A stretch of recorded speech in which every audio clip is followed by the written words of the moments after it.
Can I start? Are we good now? Yeah. All right. Cool. All right, guys. Welcome to Lil Podcast, episode number 5.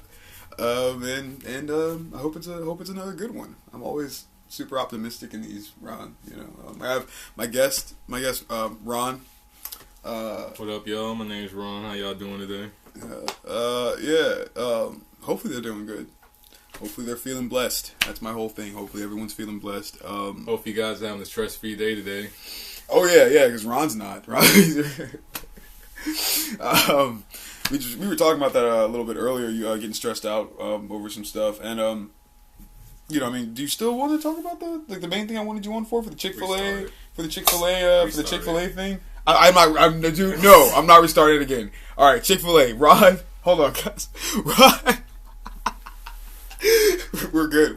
All right, we're just gonna restart from here. I was editing. We can edit it. Okay. 3, 2, 1. All right, we're back. Ron, my guy. Chick-fil-A. You and me both used to work at Chick-fil-A. That's the main reason I wanted you on here, and that's the main thing I want us to both focus on. What's your original, or your I'm sorry, not original, your initial impression of Chick-fil-A?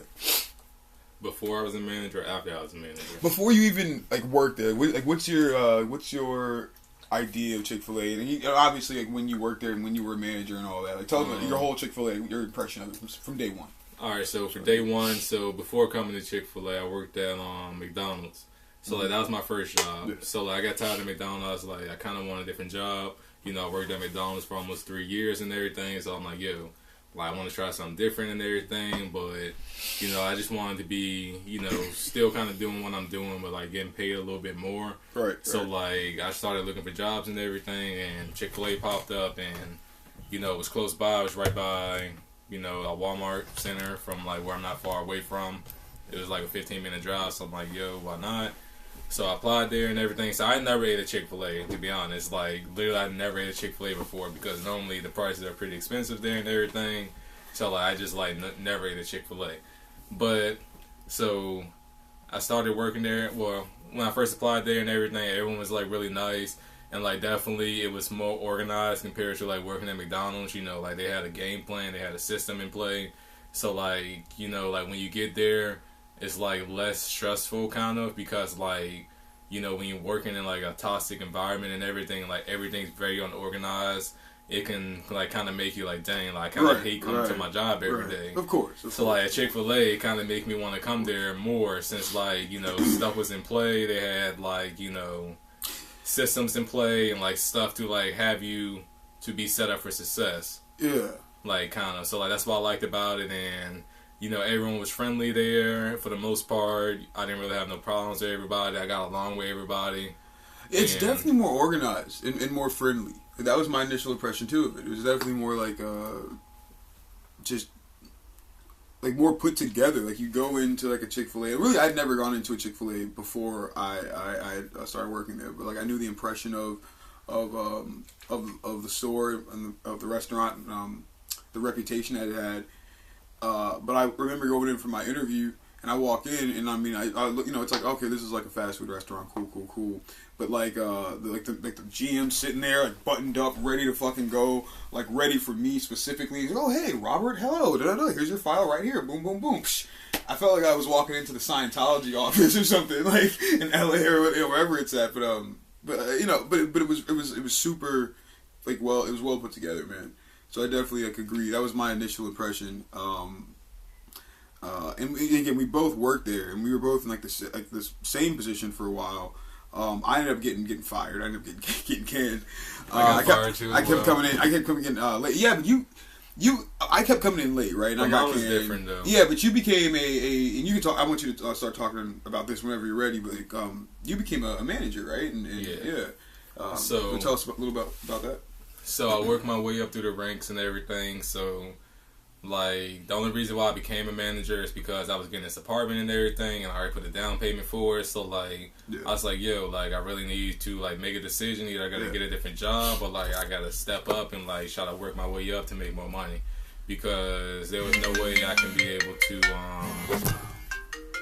Excuse me. Yeah. There was no way that I can be able to, afford everything that I need to do for my bills and everything while working there at, I think I was at like maybe like $9 an hour maybe. But also you gotta remember, I mean, $9 is okay. I think it was like, I could have been at $10 to be honest, I don't know. I mean, that's okay, but like you also gotta take into effect I'm doing it part-time kind of because like I'm also doing school. Wait. I'm sorry. I had to. You said you were getting paid $10 an hour when you were a manager? No. Before manager. Oh, I'm talking about my right. process of becoming a manager. Oh, okay. Sorry. I was like, so I could have been making 9 or 10 before as a manager. I can't exactly remember because like I was already working there for like maybe like close to 2 years. So like I could have. I think I was at probably like 9.50, almost close to 10 or something. Like when I was there at that year point, but like when I became a manager and everything, I was like, I had a goal say I wanted to make at least $12 an hour. So I literally went to my boss. I was like, what did I got to do to make $12 an hour as a manager? And that was my firm price. And I asked her, I laid it on the table. I was like, what do I have to do? So she laid it out. She was like, you got to do this, you got to do this and everything. So I went through all my training. And was it the manager that was there when I was there? Is that the same manager?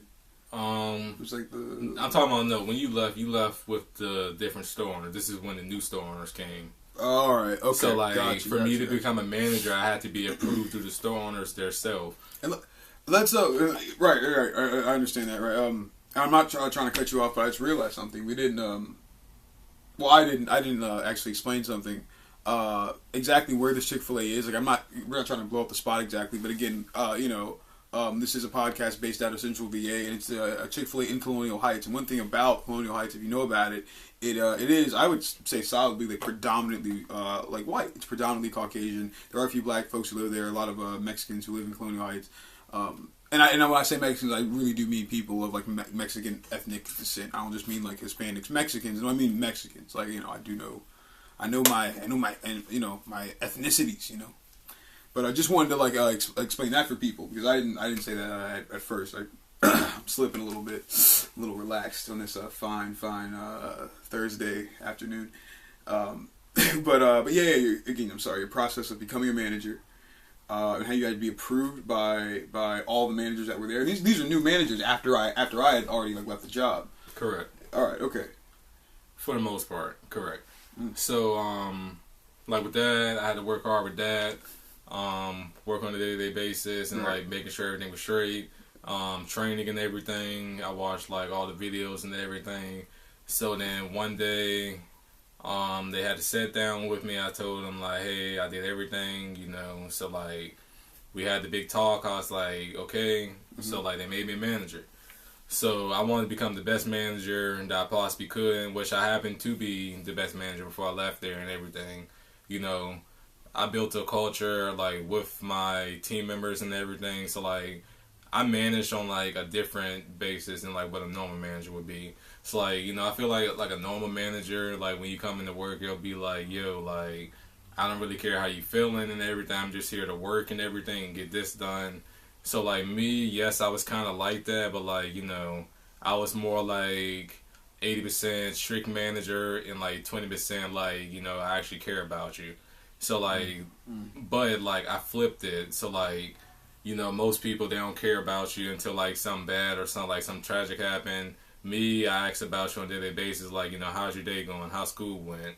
How'd you do on the test and everything? Since like mostly we was mostly working with teenagers and everything. So I ask them how their day going, because most people I ask them, like how you doing in school, or like if it's a guy, how's your relationship going? Same thing if it's a girl or anything, just like how's life going?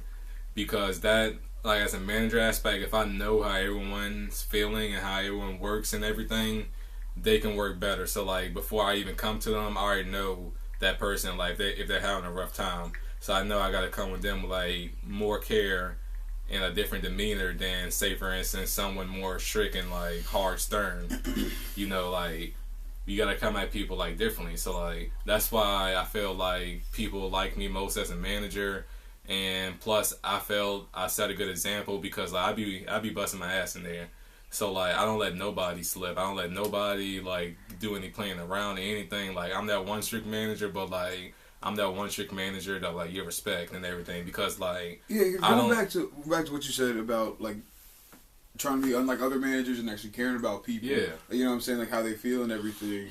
That's, I think, one thing that differentiates kind of our generation from, I don't even want to say older generations, but other generations. And I know people get caught up in like titles of millennial and Generation Z and this, that, and like specific, well, I was born this year, so I'm this and that. It's like people treat it like zodiac signs. But at the end of the day, when I say generation, you feel me? I'm saying like just people around the same age, you grew up with something like the same stuff and shit like that. And it's interesting how people who kind of who are around our age, kind of, I don't know, usually seem like we care more about the creature comforts when it comes to work, and like that's important. Like that's not just, and by creature comforts I mean like, I don't mean like, oh, mints and juleps and teas and all. I mean like just treating people decently, you know. So like social comfort, just kind of being like, okay, like not being like, oh, you alright, but just being like, okay, well, hey, you know, so and so's going through something. Maybe let's not be a dick to him today. You know, let's understand what's going on with him or her. You know what I mean? Oh shit, she just broke up with somebody. All right.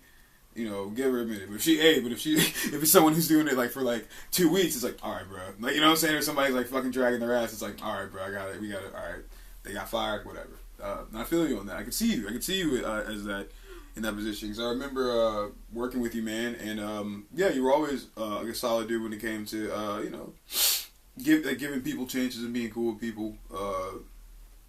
Yeah, like you talk a lot, like, as much as I do, but you do it like in a chill way. I've always envied that about you. But here, I wanted to just ask you like one specific question I actually wrote down. I don't normally do this. You should feel honored, sir. I don't do this for most guests. I usually just fucking wing it. I actually wrote these down specifically because I think it is interesting. Like Chick-fil-A, the whole reputation of Chick-fil-A again is that it's like very organized and put together, and their food's really good, and it's very like an efficient, you know, high functioning business. And when it comes to like social values, they're more of a conservative establishment. I think they definitely solidly, you know, because, you know, statements made by the CEO and just the clientele that stereotypically goes to a Chick-fil-A, you know, white folks, and, you know, and it's usually more conservative white folks and all that. And usually the whole stereotype comes, and what comes with that, I mean, what comes with that whole stereotype of being more conservatively aligned, and again, some things that have been said by you know, high ranking members of the company, it comes with this reputation of maybe they're a little racist as well. You don't see too many you know, young black folks. Agree. You know, like ourselves in there working. I mean, you do see that, but it's like, you know, it's.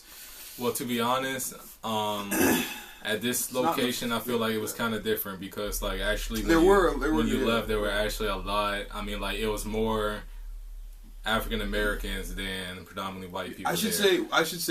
You might maybe disagree. I should say in the front. I mean, kind of meant like in the front. Yeah, in the front, you know, but like you also got to remember the location where we at too. It's located next to VSU, HBCU. So, like, there's plenty of African Americans around this area.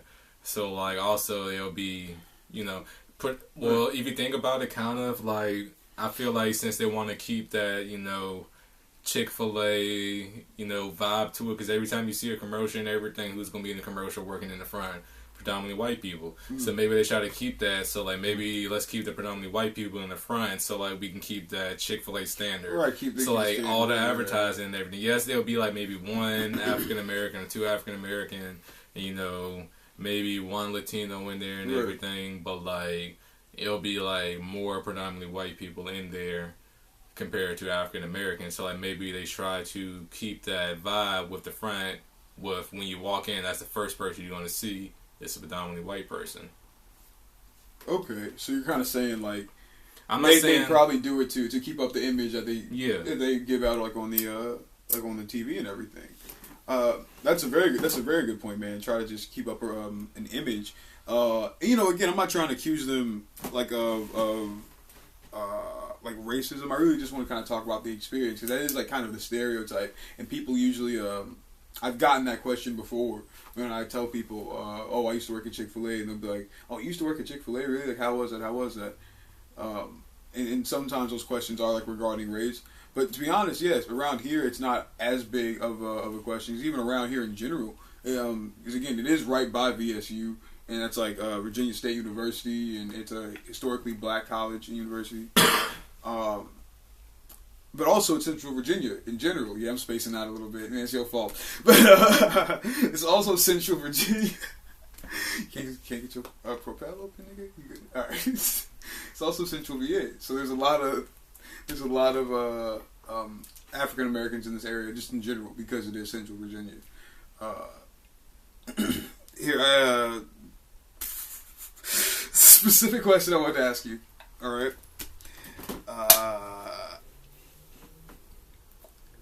Do you feel like the Chick-fil-A where we worked at when you were there? Do you feel like it was fake at all? And if so, was there a time? If so, yeah, I gotta click my shit too. If so, was there ever a time where you felt like you were made to act fake because of the fact that you were at work? You worked at Chick-fil-A, and maybe perhaps we are talking about the experience of working there, and being in I guess and being black, which is sort of, like you're saying, sort of relevant at certain management levels. definitely. Yeah.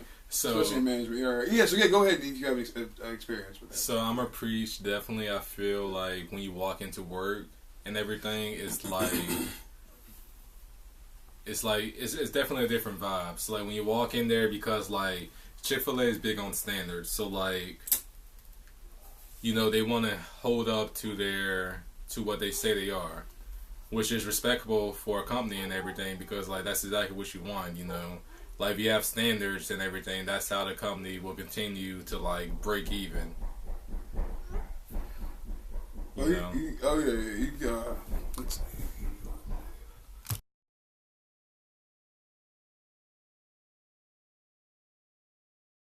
You don't take the juice no more. You just take straight nicotine at that point, yeah.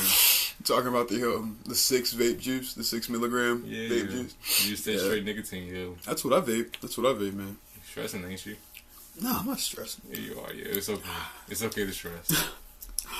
I'm definitely not stressed.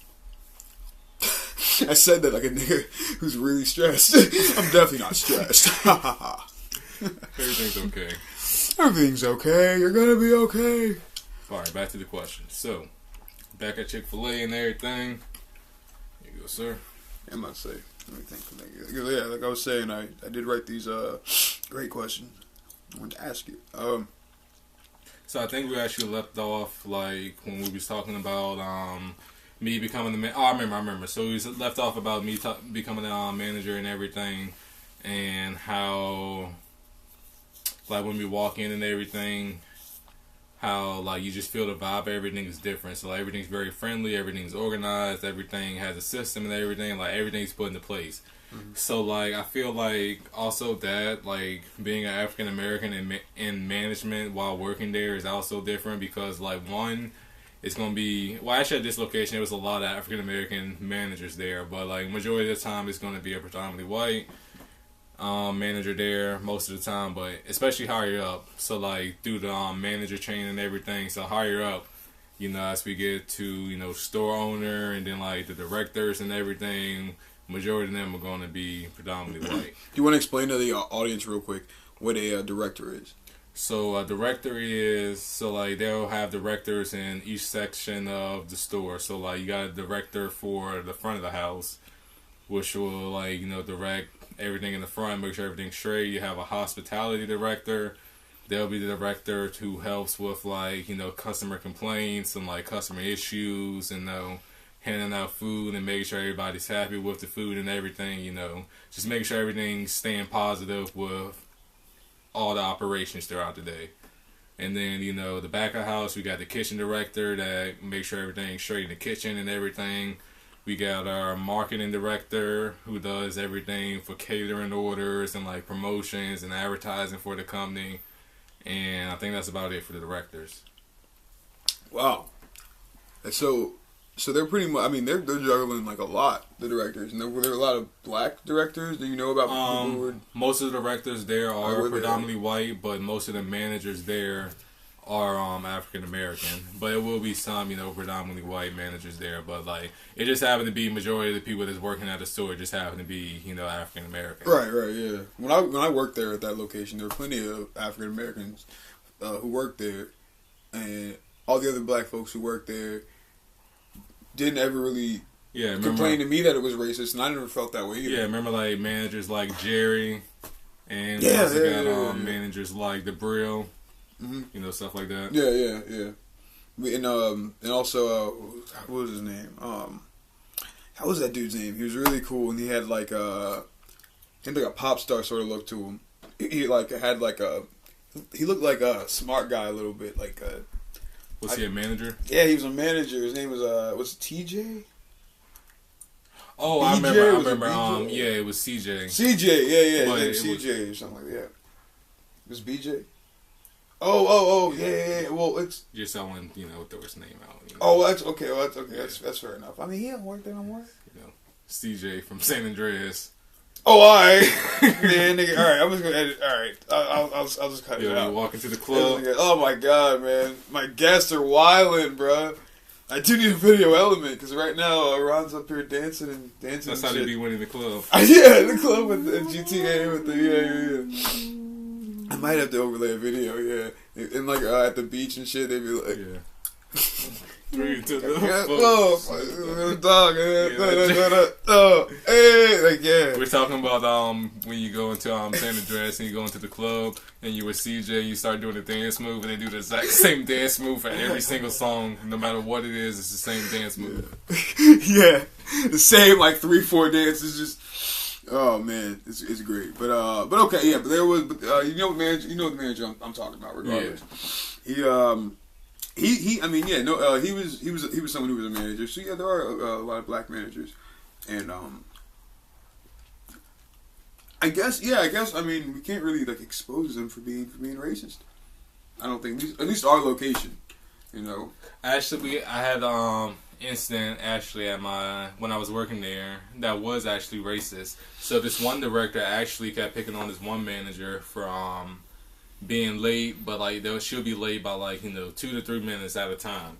But also she has a different job and she lived 45 minutes away, so she'll be leaving her other job and coming straight here to work, and she'll literally be like 2 to 3 minutes late.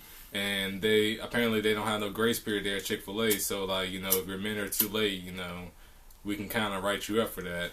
So like she would be like a minute too late every time, and like as they would look at the time sheets at the end of the month and see how many people clocked in late, you'll see that she clocked in late. Like it'll literally be like 2 to 3 minutes, and the person who was reviewing it was kind of racist towards her, and because she was African American and she was a manager, so they he was trying to make her. Be important on the time, which yes, that is important because you are a manager, so you're supposed to be held at a higher level. But if it's just a minute or two late and you have other factors of you're coming straight from a different job, straight to come here to work, even if it's just like a minute or two late, like, I feel like you should have at least like a little leeway. So she's coming straight from a different job. So like literally that director, that director. She get fired? No, she didn't get fired, but like, she left. But like, let me finish the story real quick. Like, you good? I ain't even coming at you, bro. All right, my bad. So, my neck. So, like, the director came straight at her. Was like, hey, I need to talk to you and everything. He didn't even ask how her day was going or anything, this and that. She just pulled her aside, like, why are you late for? You're late and everything. And she was like, just for 2 minutes. And then, like, basically, long story short, she just left and she never came back. Man, so yeah, she was just like, forget it. I'm just gonna get out of here. Yeah. I've been in that spot before. I mean, some jobs are just, they're bull, man. Like they really aren't good jobs. They're like grunt jobs, and like it when you're working a job like that. Even a place that's as pleasant as Chick-fil-A, like we just said. We sat up here and we're saying how great it was there. It was all right, but still. And I do feel like there is some fakeness, like some inherent fakery when it comes to working at a place like Chick-fil-A, because it is so squeaky clean. It has to be so squeaky clean. And there's a lot of order, but if there's, I feel like too much order all the time, what kind of breeds a little bit of tyranny. And that's kind of a dramatic way of saying it. I mean, we're talking about a fried chicken restaurant, right? But, it's like I remember working there at times and being like, man, this is wild. I remember one time we had a catering order of like 100 sandwiches, and like in the middle of lunch they came in and had us do this catering order of 100 sandwiches. And I mean, yeah, we ended up getting it done. But I remember I'm rolling like the bread, and I have. You remember like you I know you don't. Yeah, Very familiar with the bread. Yeah, you roll it on like the butter wheel and all that. You put it through this toaster. Mm-hmm. It's like this top loading toaster, and it goes down, and you can only put so much bread in it at once. And like I'm stuffing the toaster full, and everything's stuffed up, everything's stacked up. There's literally no more room to put anything else. Yep. And it brad, yeah, I'm like yep, yeah, dude, yeah. Yep. It was like, dude, it's like get out in there, man. It's like it turned me into a different person, bro. Yeah, because I'm not, dude. I hate authority, but there's something about like everyone's so pleasant, and I had to be so like chipper. It's like yep, I got you. Yep, no problem, yes, no problem. Yes, sir. Yep. All right. Yep. All right. Oh, it's spelling out for? All right.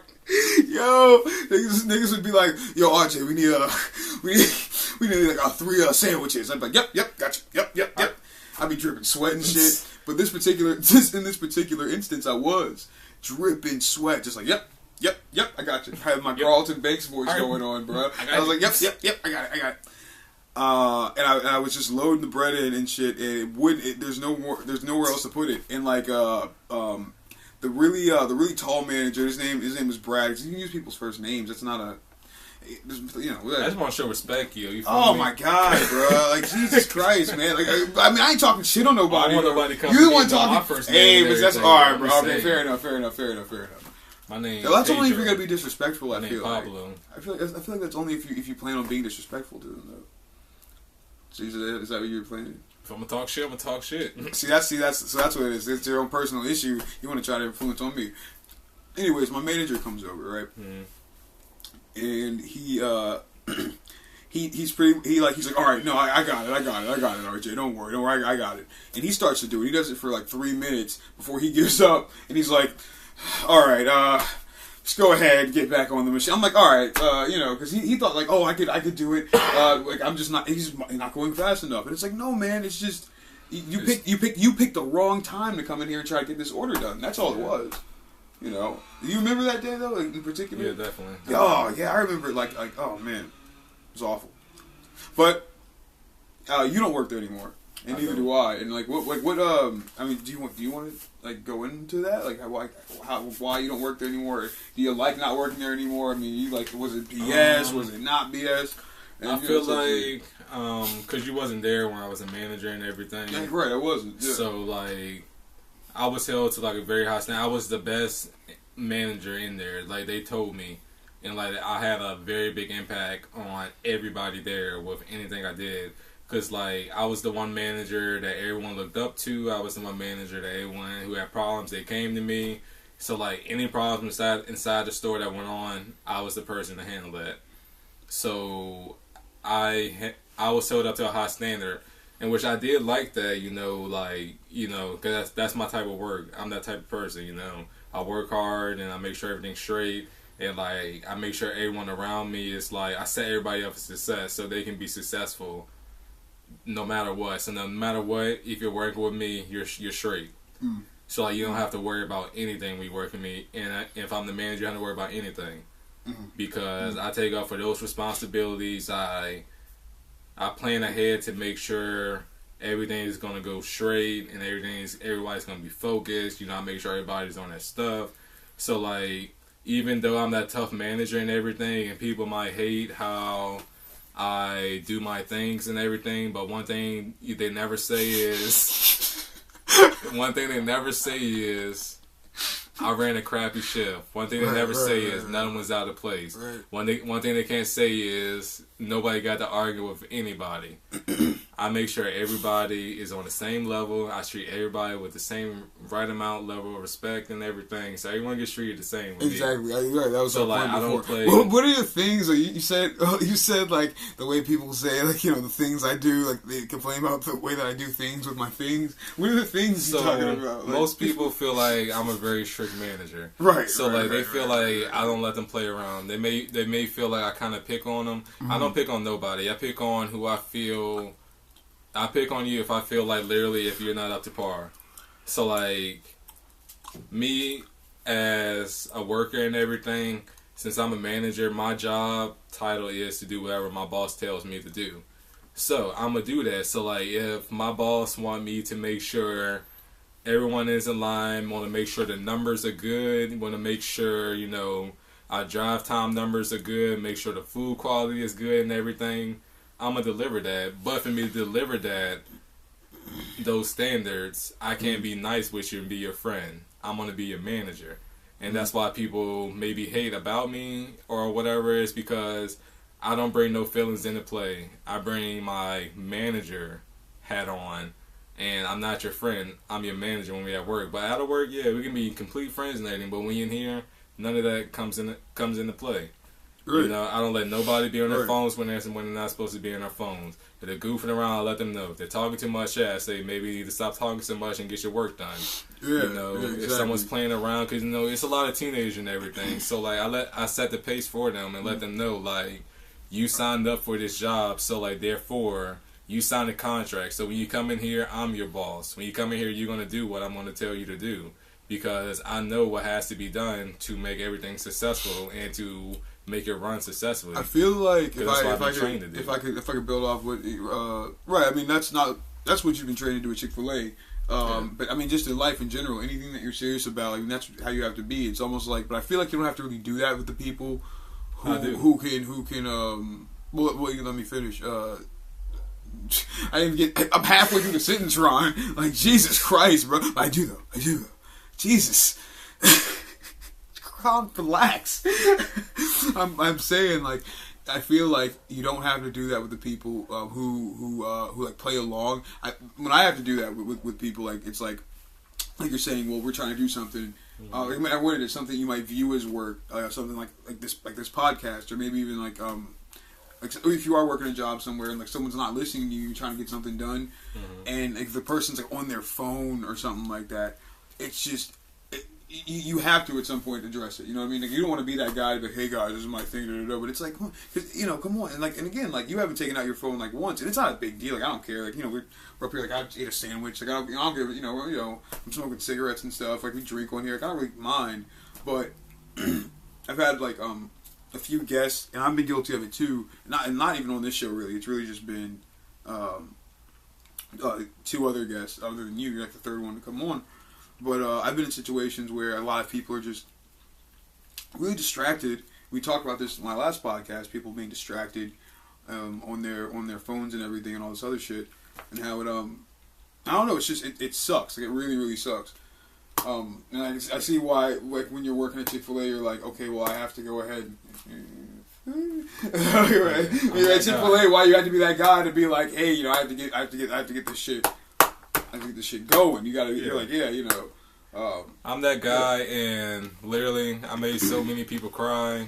I don't care, cause I set the pace. You know? You made people cry back. Yeah. I need to hear these stories. I made people cry. Give me a time when somebody cry. I set the pace. So like, I'll talk to you one on one. I'll tell you straight up. I'll tell you all the facts, and I'm gonna stick by that 100%. So like for instance, I made this one kid cry.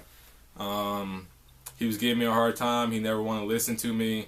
You know, I was never disrespectful towards him. He just didn't want to listen to me because, like, I saw something in him. So, like, all I did was try to make him better as a worker. So, like, hey, you know, if he was doing something wrong, I was like, hey, you're doing that wrong. You should do it this way, the right way, the correct way. It'll make you better as a, you know, worker. And, like, so when other people see you doing everything the right way, they're like, hey, you know, you're really doing a good job, and you know, keep up the good work, instead of doing it the wrong way and having a million people tell you that you're doing it wrong and you're still doing it wrong. You know, I try to change that. So, like, I gave this kid a chance, and he literally got written up so many times and everything. So he actually, more of the story is he got fired, and he actually came back. So, like, he was there before I was a manager, and then when he came back, it was when I was a manager. So, like, he already knew me as a friend, kind of, because I was before a manager, and then when he came in, you know, I changed as a person because, like, I grown up, you know. I was still a teenager at the time before I wasn't a manager. Yeah. So, like, I kind of didn't care. So, like, I act well above my age and everything, but once I became a manager, like, that's when I put my adult cap on. I was like, if I'm going to be a manager, I'm going to be the best manager, and I'm going to do it right. By the book right, you know. So, I did it by the book. And I told him anytime he did anything wrong, I fixed that. Any problem he had, I fixed that.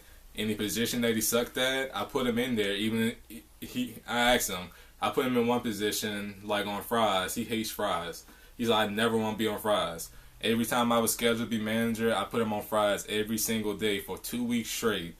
He hated it, but he got better at fries, though, to the point where I didn't even got to look at him when he on fries. But he complains behind my back, but he won't complain to my face. And that's why I hate. So I hear him talking behind my back. So I came one-on-one with the kid. I was like, I'm going to do it professional. I'm going to bring him to the office. I'm going to bring all the managers and all the directors in there because everybody else sees this behavior, and I'm trying to fix this behavior. So I bring him in there, and I'm 100. I was like, you coming in here, and like literally I told him, you come in, you act like crap. Your work you do is crap. Like, you come in here, you're slow, you're sluggish, but like, if like a director or something is over here, you act different. Like, you be on your A game. But like, if it's with me, and like I try to correct those behaviors to make you a better person or something, it's a problem. Right. So I'm diving in on this kid. I'm throwing straight facts. Yo, he's crying. I'm not even caring.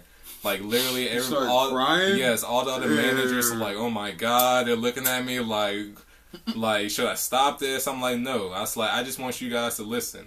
So like, once he starts crying, he apologizes and everything. He even says that he purposely don't even listen to me. Like, because he feels that I pick on him all the time. And I tell him that I don't pick on nobody. Everyone else that had a problem with me, I pulled them outside into the office with me. I pulled 3 other candidates that said they had a problem with me as well. And I pulled them out and I say, do you feel like I pick on, him all the time? Right. And they literally said, no, I completed the same. I tell everybody the exact same thing. Everyone else, so like, I have other people that went through the same thing through him. And from when I try to make them better, and then after I feel like they come up to a level. Back, because I want to make sure that people can like understand everything you're saying. The people who you had the same process with the same kid, who you wrote them up before, and they even went to them and asked them, "Do I bully this kid?" And they said, "No." They said no. Yes. Interesting. Okay. Correct. Affirmative. So back to the story. So he's in there crying, and I'm like, "Yo, I really do not care right now because I know at the end of the day, I'm not gonna let nobody get to me. I'm doing my job, and if Chick-fil-A wants to have quality workers, they got to be coachable. If they're not coachable, then you got to get them out the door." So he hated that. He broke down in tears, and after that, I saw some better results and everything. I mean, he never talks to me, which I don't care. I mean, I'm gonna come to you, say what I gotta say. I'm gonna come to you, say what I gotta say, see how your day's going and everything. Make sure you're straight, make sure you're ready to work and everything. But after that, it don't get no more personal than just work. I feel you. I feel you on that, man. What a dick. So I'm gonna keep it real with everybody. I can't believe he cried though. That's crazy. Oh yeah, I made multiple people cry. I made multiple people want to quit. I made multiple people, don't say they don't like me. But even though they say they don't like me, they say I'm the best manager that runs the best shift there. So they know, because when I bring my A game and everything, I'm gonna bring my A game, I'm just saying, they know. Yo, he's up here calling people out. He's like, all right, Chick-fil-A. I'm just saying, y'all want to can me? No, they know that I'm gonna bring it, and they know that I set the expectation. Like when it's my shift, they know. Oh crap, it's Ron's shift. I gotta be on my A game. Exactly. Because I'm not gonna let you be on your B game, C game, D game, or F game. You're gonna be in your A game, and if you're not, you're out the door. All right. Amen. End of discussion. You sure? Facts. Straight facts. And that's just not with Chick-fil-A. That's with every aspect of life, too. Because, I stay in that mentality, out of work, inside work, and everything. That's how I stay on my A-game. Like, you'll never catch me slipping. Like, I'm just saying. Yeah, that's a good way to be. Hey, I wear non-slip shoes every day. Even if I'm not wearing shoes, I got non-slip shoes on because I'm never slipping. Amen, brother. Amen. Yep. Imaginary non-slip shoes. All right. I want to ask you, really, this is probably, look, we're both big dudes. Really ex-big dudes. You've both been making gains, bro. Pretty good shit. But I want to talk about the food and how it gets made, because I know the answer to this. And I want to we'll probably wrap it up at this one, because, well, if you want me to keep going. Oh, yeah, I got to handle some business. I was about to say, you got to handle some business. That's why I kind of reminded you, I was like, you have to kind of go somewhere. But yeah, I mean, I loved having you on, man. It's been a very interesting show, probably one of the most interesting ones. And if you stuck with us, I thank you. Yeah, I just want to ask you this one last question: how is the chicken exactly made? So the chicken is exactly made. So from the process, it comes off a truck actually frozen. So we put it in this freezer. It comes in a case. We got 2 different types. Well, really like 3 or 4 different types. No, yeah, 3 or 4 different types of chicken.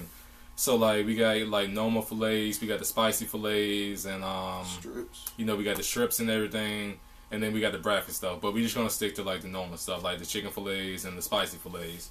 So they come in frozen. We have to de-thaw them out. So we take them out the case. We put them in this fridge at a certain temperature, and they'll de-thaw it out, and it'll be thawed out in about 24 hours. Then after that 24-hour process, we take everything out. Each case goes on 3 trays. So like 1 case will equal 3 trays. And then we fillet everything out. So like what we got to do for filleting is we just got to split the tenderloin down or whatever through the chicken and everything. And like cut any excess fat and trims off. And then just put it in the pan, and that's it.